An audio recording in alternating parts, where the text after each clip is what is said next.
Hello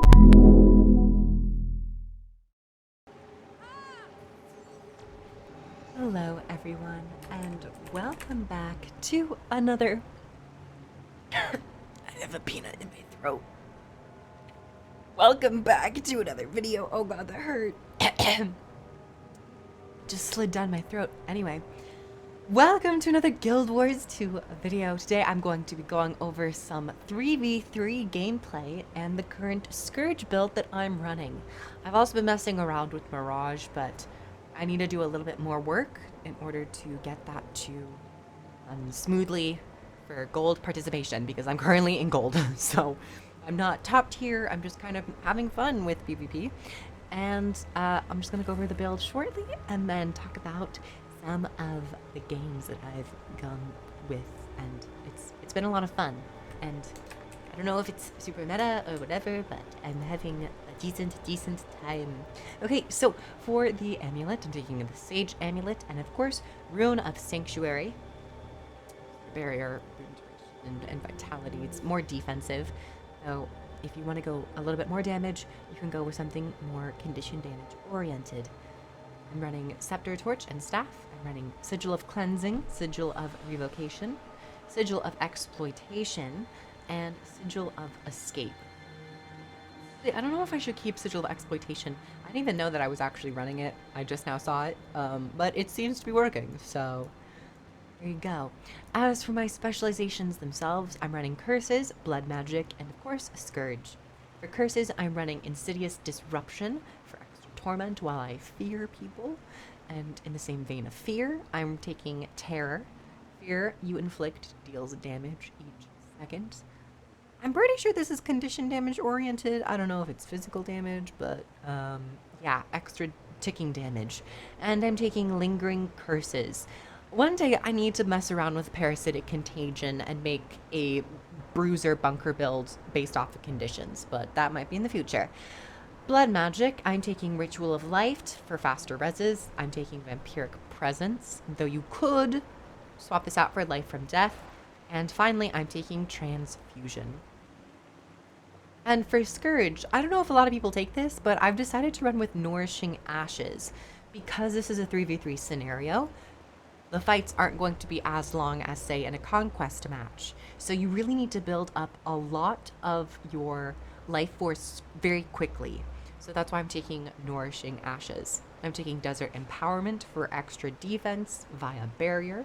Though, if you want to do more burning, Sadistic Searing could work, or if you want to get a fatter, boon corrupting, barrier spreading, damaging ability, you could go with Harbinger Shroud. No Desert Empowerments.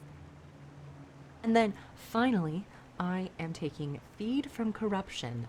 I don't know if a lot of people take this, but I'm having a lot of fun with it in PvP scenarios.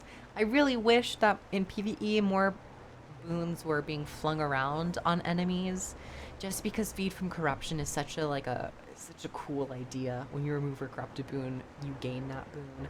It's just so cool, and it's been pretty useful, especially for stacking up boons.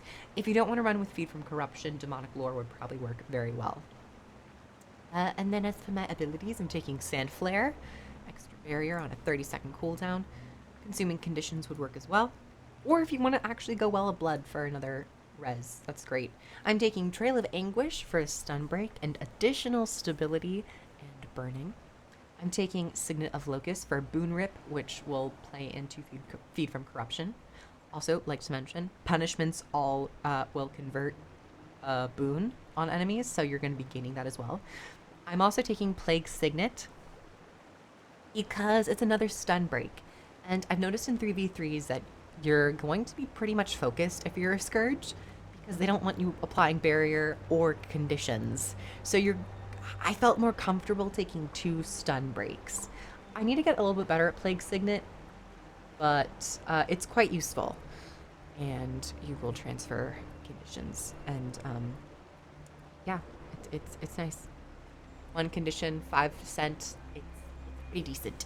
And then finally, I'm taking Ghastly Breach for additional boon corruption and additional condition damage. Ghastly Breach is just the OG superior ability to be using in a 3v3 scenario. It also gives you might, so honestly, you cannot go wrong using Ghastly Breach. And there are motorcycles in the background. I think that means it's time to swap over to some gameplay. And welcome to this gameplay section. So, for Scourge, I like to, in a 3v3 scenario, pop down Desert Shroud first to get the Desert Empowerment trait going, aka get some barrier beforehand. This game I was really bursted quite hard, so I was quite scared. I tried using Ghastly Breach, I got interrupted, and then I kept getting interrupted, so I had to sacrifice my Plague Signet, even though I didn't have as many conditions as I would like. Once I got back up, Ghastly Breach immediately. When you have two people, hell, even one high priority target, you can probably solo breach them as well. Because as long as people are standing in it, their boons are going to get corrupted, they're going to get slow burning and more conditions. It's quite an extremely powerful ability to use in PvP.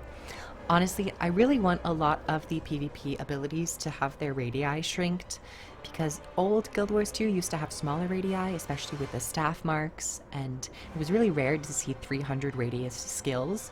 And in a small setting such as dueling or even conquest, it becomes really hard to manage them, and that's mostly the power creep. But for the most part, I tried to survive, and then the second match, I did the same thing, preemptively cast some barrier, and because I knew they were going to come on me, I put my marks closer to my body.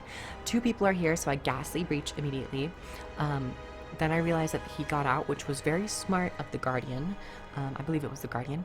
Here the Guardian and I kind of come down below, and I interrupt him. I see that he has the resistance up on the tome, F3 tome, skill 4, so I just try to auto attack as much. I go down twice here, and I'm very thankful and very lucky for my teammates. They were having a great build. They used Battle Standard, and then they were able to get me up a second time when a thief heart-seekered me in the back, and it hurt. I managed to interrupt this warrior a little bit to give some leeway, and then I just my main priority was to get my health back up, because I see my other two teammates are really doing well in the health department, but I was not. So then I'm just kind of hectic right now, and then I tried Plague Signet. I didn't have as many conditions as I would like, though my main goal in these scenarios are to find the one target that has a lot of boons and try to rip as many as possible, so my other two teammates can tackle them and get an advantage on them. And then, of course, I try to build up enough life force to cast my Desert Shroud, my F5, so I can just keep doing the hard-hitting damage. Here is our third fight. Once again, some barrier. I wonder if I should cast my Sand Flare, my 6th skill, beforehand. I'm not too sure. Ghastly Breach, of course. Ghastly Breach is a standard, even in a beginning fight. But all in all, just try to keep the shroud up, keep your distance when you can. I Plague Signet here, but I think I was blinded or something. I'm not too sure what happened there. But thank you everyone for watching. Like the video if you liked it. Comment below your thoughts on this build, your experience with the 3v3 so far. I've had a lot of fun. And keep on the lookout for a couple other builds that I might throw your way during this dueling season, which ends in 5 days. But if you'd like to become a patron, not a patron, a patron, and get video access early and exclusive content, go down below and help support me. I would very much appreciate it. But thank you guys so much for watching. I hope you guys are staying safe and sane, and subscribe for more Guild Wars 2 videos, as well as other videos on various games. And I'll catch you guys in the next one. Take care, everyone. Mwah!